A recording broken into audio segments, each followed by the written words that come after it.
everyone, my name is Aja. I'm a multidisciplinary creative, filmmaker, and visual storyteller. Today I'm going to be talking about my journal ecosystem and how you can start your own. Apologies beforehand if the lighting changes quite a bit in this video. I am filming in front of a huge window of just natural lighting, so it might change a little bit, but we're going to get through this. So this is my current journal ecosystem. I have around 4 to 6 journals in total, but I use them all for different purposes. I want to walk through just what a journal ecosystem is, my journey with writing, and also how you can start and build your own. I want to, of course, start with what a journal ecosystem even is.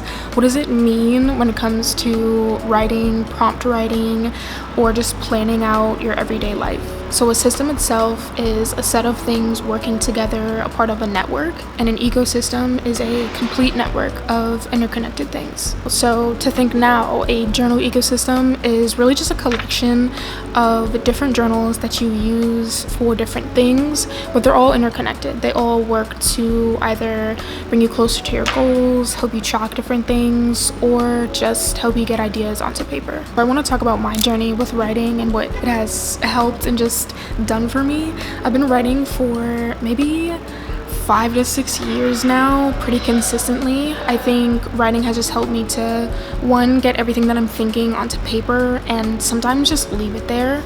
I have also gone through a lot of prompt writing, so just posing a question to myself and answering just that question.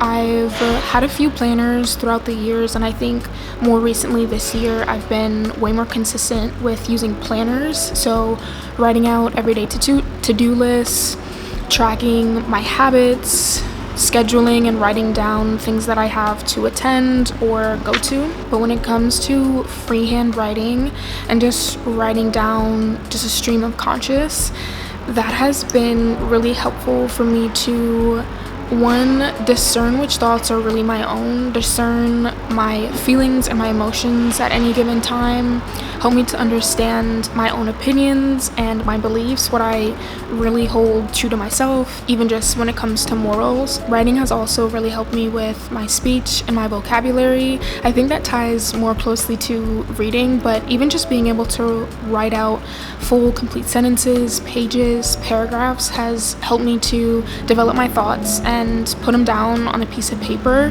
where I can't go back and erase or edit it. I always write with a pen, but writing has just really helped me with my speech, being able to articulate my words and put things into full thoughts and papers almost. I would love to make a longer video on writing in general and how it can really help you to, one, develop your speech, to be able to articulate your words and your thoughts, but honestly just help you get closer to yourself and to understand your mind. Definitely comment any questions you have about writing or journaling in general and how I may be able to help so that I can put that in another video.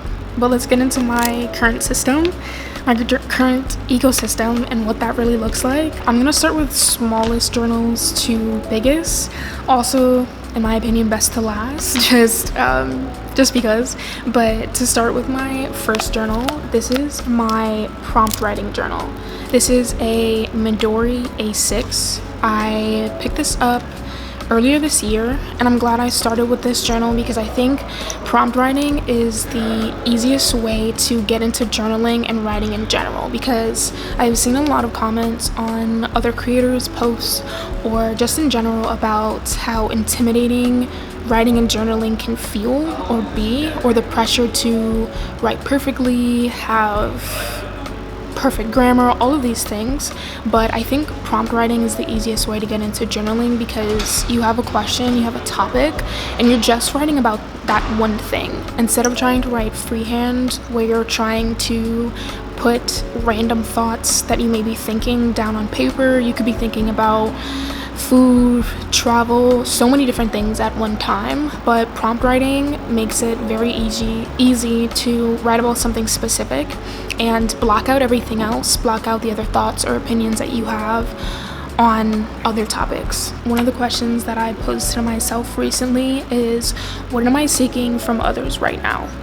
I think during that week or the weeks leading up to me answering this prompt, I was just thinking of external validation. I was thinking about my community, friendships, and relationships, and what I really needed out of them. I think having a small journal where you can decorate with different stickers or cutouts for magazines, and having that as your prompt writing journal makes it very easy if you're just on the go, if you're traveling and you want to write a small page of a response, or you're thinking of a question somebody asked you. It's a great way to get started with writing. This second journal is one of my most recent pickups, and it's actually blank right now, but I think that is what makes having a collection of journals fun, is that some of them are blank, some of them are heavily used, some of them you use every few months. It's really up to you to decide how often you want to journal, how often you want to write. I don't think there are any rules around the frequency of picking up a journal and writing. But this is an ideas journal.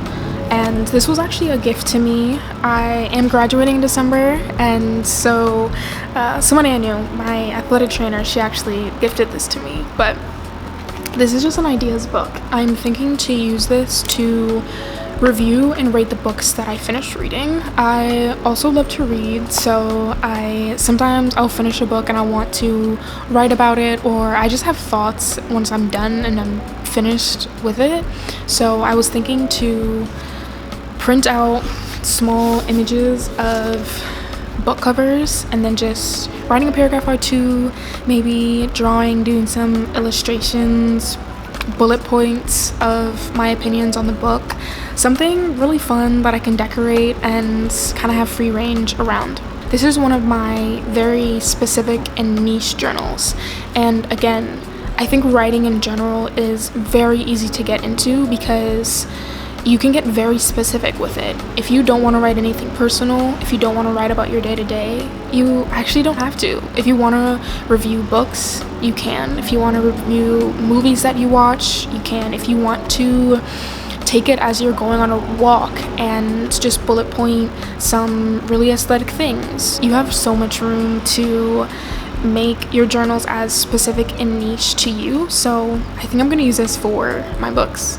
This next journal is something that I use daily. This is my daily journal. It is for my morning pages. It's a practice by Julia Cameron in her creative course, The Artist Way. The practice is to write 3 pages of freehand writing every morning, but I do 1 page, because it's just as challenging for me and it's just as effective. But this is my daily one. It's just freehand, anything that I'm thinking about. Sometimes I'll do it in the middle of the day, sometimes I'll do it right before I go to bed, but most of the times it'll be in the morning after I've just done my skincare, kind of just woken up a little bit, and then I'll sit down and write a page.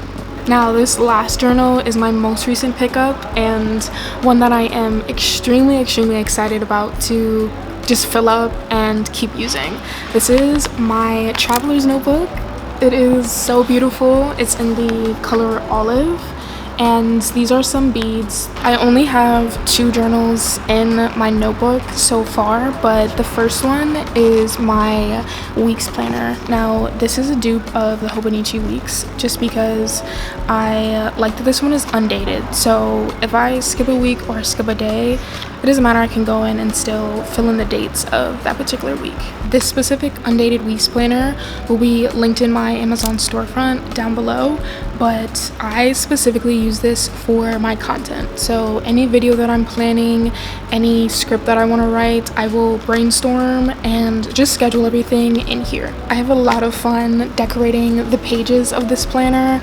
I'll add some washi tape, some stickers. I'll just really decorate this and have fun. It just brings this element of play and almost excitement at the beginning of the week to plan out the week, what my content looks like, where I am in production, whether I'm in post, whether I'm in brainstorming, script writing, putting together the shot list. All of that has been more fun for me since I've gotten this planner. I've also been tracking some habits related to practicing and flexing my creativity. So I'll track some things related to me creating, my production, learning new software, all of those things I'll also track in here as well. This is another one of those niche journals where it's just about my content, it's just about creating videos and practicing the art of filmmaking.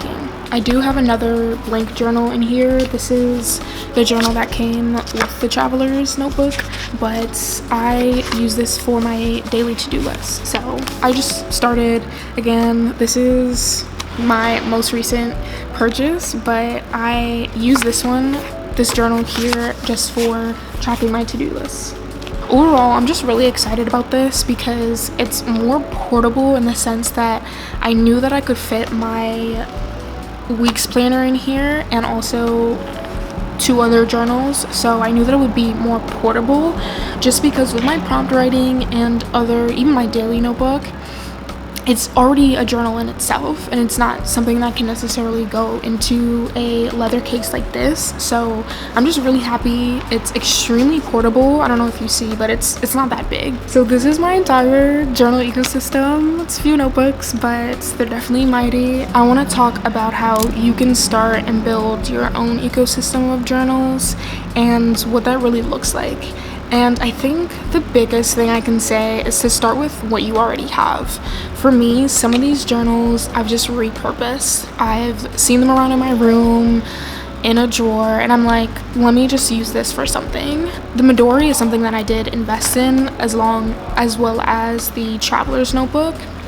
This was a notebook that I got from my internship last summer, and I just started using it daily in January of this year. So I think definitely starting with what you already have. Look around your family, your friends. They may have empty journals that they don't touch and that they don't use. So definitely see what is already around you in your space, and also start with a niche specific journal. I think it can definitely be intimidating or pressuring to try to write freehand, to turn to a new page and try to write something.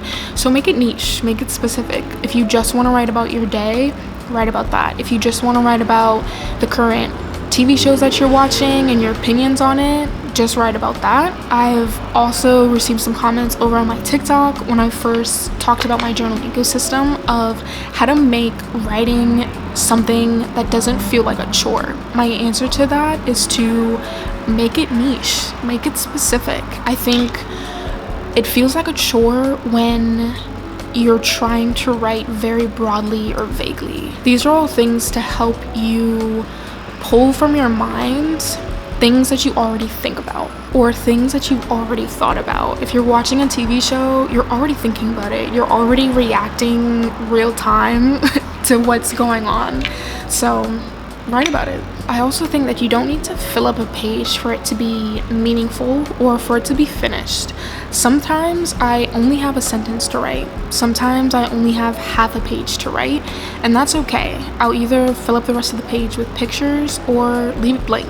I think there's so much power in having something to say, writing it all down, and if it's only 4 sentences, then it's only 4 sentences. I think that can also be pressuring because you might find yourself with a lot of blank page, negative space in your journals, but if you take a lot of pictures, print out some of the pictures and stick them in your journal.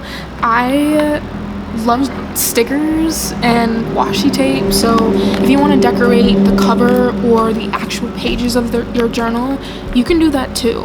If you find that you like to hold on to receipts or collect cards, these are all things that you can stick into your journal and make it very unique and relatable and exciting for you. I know some people who love stationery and stickers, and half their pages are just stickers. I think that's the best because that's them, right? They're not following other page layouts. They're not thinking that they need the best pen or highlighter. All of these things are just extras. Well, I hope that helps anyone thinking of starting a journal, building on your own current ecosystem, or just wanted some tips on how to start writing and what that really looks like. it doesn't look like anything, but I hope this has helped anyone. I know I received quite a few questions and comments about writing over on my TikTok, so if you want to check out my TikTok of a shorter version of this and my ecosystem, definitely check that out. But I'll probably be posting a few more videos over there on journaling and writing as well. But yeah, I hope you all enjoy this video, and I will see you all in my next one. Thanks for watching. Bye.